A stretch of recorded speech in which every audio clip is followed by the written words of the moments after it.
Senga nima? Gapiraverasan-da, to'ng'illadi Karlson jahli chiqib. Buzishdan osoni bormi? Buzishga buzib qo'yib, bu ro'zg'orda bo'ladigan gap-ku. Xafa bo'lganingga arzimaydi deyish hammaning qo'lidan keladi. Menga qiyin, menga. Essiz. Minorani mana shu jajji qo'llarim bilan quruvdimi? Karlson shunday deb do'mboq qo'llarini Mitvoyning xuddi tumshug'iga tiradi. So'ngra u qovog'idan qor yog'ib yana kursiga o'tirdi. Yo'q, sira chidolmayapman, deb to'ng'illadi. G'azabim qaynab ketyapti. Mitvoy judayam dovdirab qoldi. U nima qilarini bilmay serrayib turardi. Oraga uzoq jimlik cho'kdi. Nihoyat Karlson g'amgin bir ohangda gapirib qoldi. Agar yana biror kichkina sovg'a olsam, balki xursand bo'larman. To'g'ri, ishontirmayman-u, lekin menga biror narsa sovg'a qilsa, balki shu bilan xursand bo'larman. Mitvoy stol yoniga chopib bordi-da, uning tortmalarini titkilay boshladi. Eng qimmatbaho narsalar o'sha yerda turardi. Xilma-xil markalar, rang-barang dengiz toshlari, rangli bo'rlar, qalay askarchalar. Kichkina elektr fonarcha ham o'sha stol tortmasida edi. Mitvoy bu fonarchani juda ehtiyot qilardi. Senga shuni sovg'a qilaymi? Dedi u. Karlson fonarchaga yalt etib qaradi-yu, darrov unga jon kirdi. Nima kerak edi? Qurgan minoram bundan 1000 marta ortiq edi-ya, albatta. Lekin sen menga shu fonarchani bersang, sal-pal xursand bo'lishim mumkin. U seniki, dedi Mitvoy. Yonadimi? Deb so'radi Karlson shubhalanib tugmachasini bosarkan. Ura, yondi, deb qichqirib yubordi u.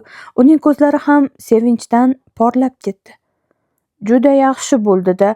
Kechqurunlari uyimga ketayotganimda shu fonarchani yoqaman. Endi qorong'ida quvurlar orasida adashib yurmayman, dedi Karlson fonarchani silab. Bu gaplarni eshitib Mitvoy juda xursand bo'ldi. Endi uning birdan-bir orzusi Karlson bilan atiga bir marta tomma-tom yurish. Qorong'ida bu fonarcha ularning yo'lini qanday yoritishini o'z ko'zi bilan ko'rish edi. Mana, Mitvoy, yana kayfim chog' bo'ldi. Bor, dadang bilan oyingni chaqir, tanishib olaylik. Ular kinoga ketishdi, dedi Mitvoy. Men bilan uchrashish o'rniga kinoga ketishdimi? Dedi Karlson hayron bo'lib. Ha, hammasi ketishdi. Uyda faqat Betin bilan uning yangi ermagi qoldi. Ular yemakxonada o'tirishibdi. Biroq ularning oldiga kirish mumkin emas. Iya, nimalar deyapsan? Dedi Karlson. Nima, sen xohlagan yeringga bora olmaysanmi? Yo'q, bunga biz yo'l qo'ymaymiz. Qani ketdik, olg'a. Axir men qasam ichganman, demoqchi edi Mitvoy. Karlson uning gapini bo'ldi. Men ham agar biror adolatsizlikni ko'rsam, unga o'sha zahotiyoq xuddi qarchig'ayday chang solaman, deb ont ichganman. U Mitvoyning yoniga keldi-da, yelkasiga qoqib qo'ydi. Xo'sh, nima deb va'da qiluvding? Bugun hech kimga ko'rinmayman deb va'da beruvdim. Bo'pti, hech kimga ko'rinmaysan, dedi Karlson. Aytchi, Betaning yangi ermagi juda ko'rging kelyaptimi? Rostini aytsam, juda ko'rgim kelyapti, dedi Mitvoy kuyib-pishib. Ilgari u bir shalpangquloq bola bilan do'st edi. Bunisining qulog'i qanaqa ekan, shuni juda ko'rgim kelyapti. Ha, men ham uning qulog'ini jon deb ko'rardim, dedi Karlson. Bir daqiqa, sabr qil. Hozir bir yo'lini o'ylab topaman. Har xil sho'xliklar, hiyla-nayranglarni dunyodagi eng ustasi tomdan yashovchi Karlson, mana men bo'laman. Karlson tevarak atrofga bir qarab qo'ydi. Bilasanmi nima qilamiz? Deb baqirib yubordi u. Ajolni imlab ko'rsatdi. Xuddi shu ajol bizga ish beradi. Biror chora o'ylab topishimizga sira shubha qilmasdim. Xo'sh, nima o'ylab topding? Dedi so'radi Mittivoy. Yemakxonada kechqurun hech kimga ko'rinmaymiz deb ont ichgansan-a, shundaymi? Biroq ustingga ajol yopib olsang, seni hech kim ko'rmaydi. To'g'ri, lekin deb e'tiroz bildirmoqchi bo'ldi Mittivoy. Hech qanday lekin yo'q deb shartta uning gapini bo'ldi Karlson. Agar ajol yopib olsang, ajolni ko'rishadi-yu, seni ko'rishmaydi. Men ham ajol yopinib olaman, meni ham ko'rishmaydi. U Beten uchun juda og'ir jazo bo'ladi. U shunchalik nodon ekanmi? Endi o'zidan ko'rsin. Bechora Beten meni ko'rolmaydigan bo'ldi-da. Karlson kravatdan ajolni sidirib oldi-da, ustiga yopdi. Bu yoqqa kel, tezroq kelsang-chi, deb chaqirdi u Mittivoyni. Kel, mening chodirimga kir. Mittivoy lip etib ajol tagiga kirdi. Ikkovi ham xursand bo'lib, piqillab kulib yubordi. Axir Beten yemakxonada chodir ko'rishni istamayman deb gapirgani yo'qdir. Chodirni ko'rganda hamma odam ham xursand bo'lishadi. Ayniqsa ichida chiroq yonib tursa, judayam sevinishadi. Karlson fonarchasini yoqdi.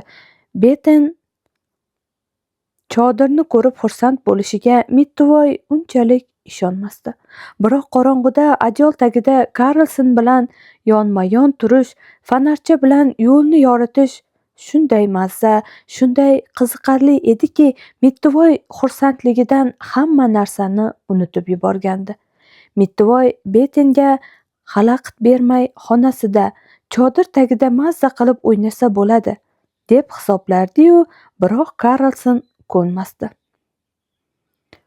Adolatsizlikka hech ham chidolmayman, dedi u. Nima bo'lsa ham yemakxonaga kirishimiz kerak. Mana chodir eshik tomonga siljiy boshladi. Mittivoy Karlsonning orqasidan izma-iz borardi. Ajol tagida kichkinagina do'mboq qo'lcha chiqib, sekin eshikni ochdi. Chodir qalin parda bilan to'silgan dahlizga chiqdi. Xotirjamlik bo'lsin, xotirjamlik, deb pichirladi Karlson.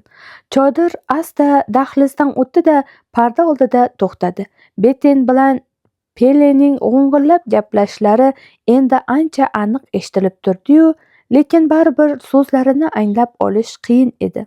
Beten bilan Pelega ko'chadan tushib turgan yorug'lik yetarli bo'lsa kerak. Yemakxonadagi chiroq o'chirib qo'yilgan edi. Bu juda yaxshi bo'ldi, deb shivirladi Karlson. Qorong'uda fonarchaning nuri yana ham yorug'roq bo'ladi. Lekin u har ehtimolga qarshi hozircha fonarchasini o'chirib qo'ydi. Biz ular sira kutmaganda to'satdan lop etib kirib boramiz. Karlson ajol tagida qiqirlab kuldi. Chodir pardani asta sekin surib yemakxonaga kirdi. Beten bilan Pele ro'paradagi kichkina divanda o'tirishardi. Chodir ularning oldiga sekin yaqinlasha bordi. Men hozir seni o'paman, Beten. Mittivoy bolanikiday ingichka ovozni eshitdi. Bu Pele juda g'alati ekan-ku. Mayli, dedi Beten. Keyin yana jimlik cho'kdi.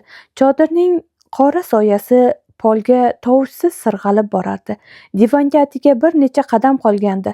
Biroq Beten bilan Pele hech nimani sezmay, miq etmay o'tirishardi.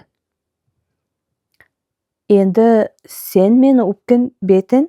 Pelaning qo'rqa-pisa gapirgani eshitildi, biroq javob eshitilmadi. Chunki xuddi shu payt fonarcha birdan yonib, Pelening yuzini yoritdi. Pele o'rnidan sapchib turdi. Beten qichqirib yubordi. Biroq shu zahoti qattiq kulgi va dahliz tomonga ketayotgan oyoq tovushlarining dupur-dupuri eshitildi. Yorqin nurdan ko'zlari qamashgan Beten bilan Pele hech nimani ko'risha olmasdi. Biroq ular parda orqasidan chiqayotgan kuchli qahqahani eshitishardi.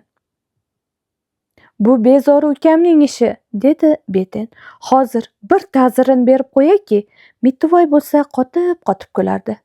Bo'lmasamchi, u seni albatta o'padi, deb qichqirdi u. Nega endi seni o'pmas ekan? Beten hammasini ham o'paveradi, bu aniq. Keyin gursillagan tovush eshitildi. Unga yana qahqaha ulanib ketdi. Xotirjamlik bo'lsin, xotirjamlik, deb shivirladi Karlson.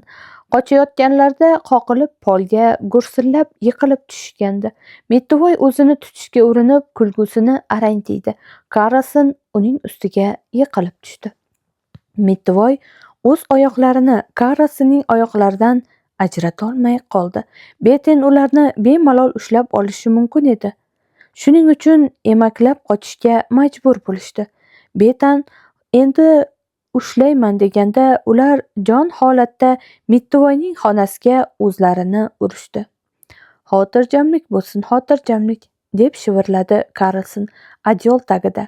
Uning kichkinagina kalta oyoqchalari xuddi nog'ora tayoqchasiday polda do'ppillab yurardi. Tomda yashovchi Karlson dunyodagi eng zo'r chopag'on, deb qo'shimcha qildi u nafasini rostlab. Mittivoy ham juda tez chopa olardi. Hozir ayni xonasi edi. Ular Beten ostonaga yetganda eshikni shartta yopib, arang qulflab qolishdi. Karlson shosha-pisha kalitni buradi-yu, xursand bo'lib kulib yubordi. Beten bo'lsa kuchining boricha eshikni do'ppillatib taqilladi. Shoshmay tur, Mittivoy, hali qo'limga tusharsan, deb qichqirdi Beten jahli chiqib. Har holda meni hech kim ko'rgani yo'q-ku, deb javob berdi Mittivoy.